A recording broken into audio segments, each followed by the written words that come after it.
leader of Helping Hand. And this is a tribe. A tribe, we are human beings. Just like fish, and as birds flock, and fish school, human beings tribe. That's our basic social premise. Now, there's a great book called Tribal Leadership. It talks about every organization, every project has a tribal culture. And there's 5 levels of this culture. The first level, which I hope none of you are at, is called life stinks. Right? These people just lost hope in everything. They're saying, no point, Egypt will never change. These are people who just lost hope in everything. Because life stinks. That's the first level. And that's level of culture you do not want in your team. If you find someone at that level, get him out of the team. Or try to talk him out of it. Do not have that level in your team.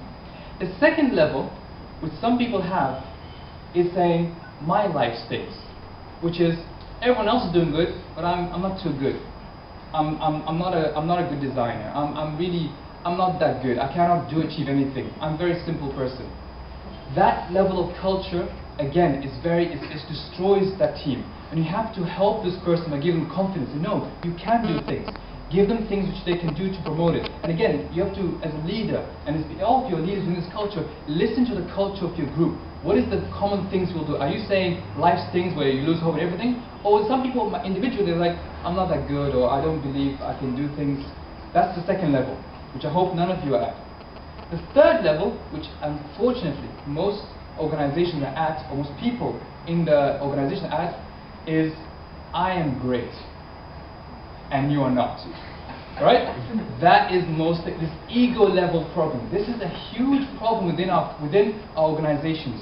The tribal culture within it feels like I am great, I'm the best guy, I come with ideas, I do this, I do that, and by definition, you're saying you are not.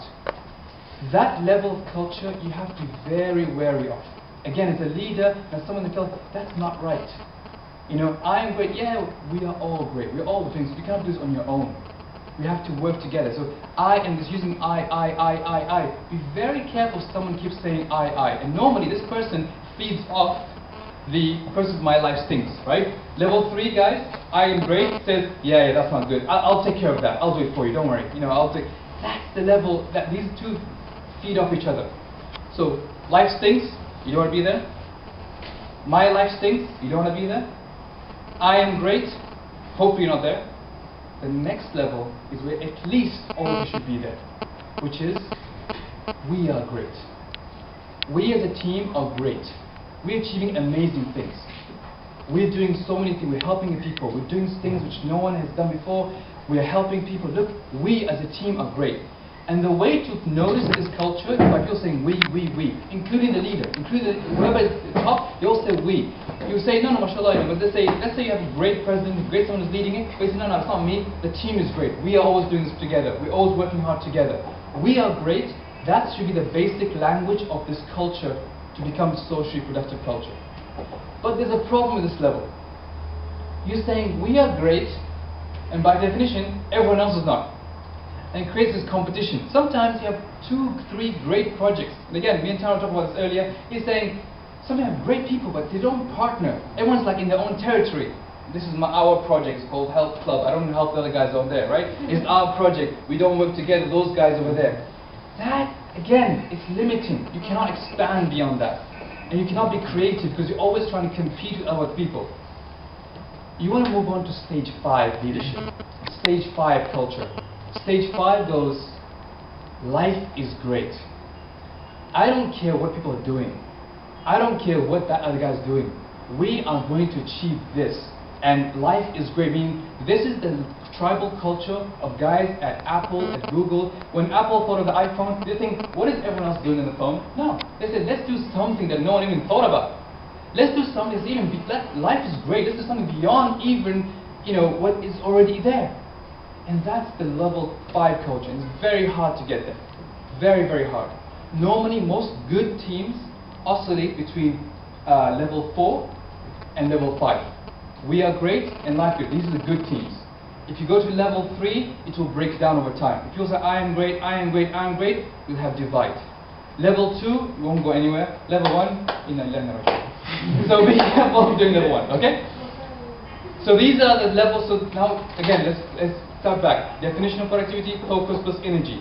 Islamic definition, focus plus energy towards maximizing reward in akhirah. Islam says we should start with intention. That should be our bedrock. Our intention is the most important thing. And intention and hard work, that's what will boost our productivity and our results. And social productivity, start with why. Ask yourself, why are we doing this? And make sure you are at level 4, which is we are great, or level 5, life is great. Any questions so far? He's smiling. Just kind of worried. Anything? Okay. Now, again, let's move on to the social productivity element, because this will be important for you. One of the plagues of social projects is, unfortunately, they may not run professionally. Right? It's all, yo brother, yo sister, let's do this, you know. It's not professionally run. If you want something to last, you need to build systems and not individuals. One of the key problems of socially productive projects is that they start off really good with great people, and people leave and it goes down. Oh, great people joining, it goes up again. But what if you build a system that ensures that people are always there with the same quality? You need to think of systems, which means that if I drop dead today, how will this continue working without me? That should be the system. What do I need to put in place? What sort of procedure? What sort of policy? What sort of training? What sort of development? What do I need to put in place so I can achieve a system that even if I die today, things continue? With Productiveness.com, that was one of the key elements I tried to do with the team. I said to them, listen guys, I don't last long. If I drop dead today, you guys better continue this. So what do you need from me so that you guys can continue this without me being there? And we had a whole session where we just thought, where can we put the system in place so that we can make sure that it does not rely on people, does not rely on individuals. Yes, you'll need people, but if the right policies, the right procedure, the right system, the right training, things should outlast you. One of the greatest quotes I heard is that greatness is what starts with yourself and ends with other people. It's not starts with yourself and ends with yourself. Don't be selfish about your greatness. Don't say, okay, alhamdulillah, I achieved this, I did this, I did this. Think about, where will this be if you're not there? That's when you build true greatness in your socially productive project. To build that, there are 3 tips I'll give you.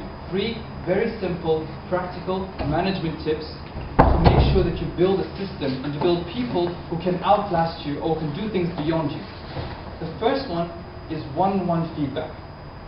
Every one-on-one meetings, every time, every team leader has to have a one-to-one with the person working underneath them. Half an hour each week. What are you doing? What am I doing? What do you need to work on? This one-to-one ensures what? That you're delivering the knowledge, that you're seeing where they're at, and they're giving constant feedback. You're not sitting quiet for a month and then, oh, we have a meeting. We come to a meeting, people talking, and then goes. No one knows what the meeting about. Okay, no one start doing everything, and it's not practical. One-to-one meeting ensures that you are training your people on a one-to-one. You're giving them live feedback every session, which helps them develop and grow further. The second tip I'll give you is daily feedback. What I mean is brief. People know what they do is when they have feedback. Let's say if I was running in jazz, someone did something wrong, he'll keep quiet. Next week, does something wrong, he'll keep quiet again. Third week, he'll do something wrong, he'll be quiet. By the 4th time, he explodes. Why are you doing this, you idiot, you don't know anything, blah, blah, blah. Right? Because you're keeping the feedback in. Imagine if he, every time, sorry bro, that part is not correct. That part, and you give him feedback. And the other person should not take it wrong. It means you're improving them. You'll see that you, A, managing your team comes easier, and B, the person knows what your expectations are, and you will be able to grow. And again, build your team up to the point where they know exactly what you think, and they can run things even without you being there. So one-to-one, feedback, and the third very, very important tip, which I'll give you, is delegation. How many of us take so many things on ourselves, we don't delegate? Delegation is very, very key. I know putting out delegation is very, very important. Why? Because again, he might get ill, he might get ill one day, and he's not there, oh, the whole thing is failing. Delegate. But the problem is, I know his point of view. How can I trust people? They don't know that, they might get things wrong. You need to explain what the meaning of delegation. I'll come to that. I do. Oh, throw as another over delegation. That's good. No, no. Better to over delegate than under delegate, because that puts responsibilities on other people. You want to really build those underneath you. You don't want everything to rely on you as a person. There is an art to delegation. One is to specify the task,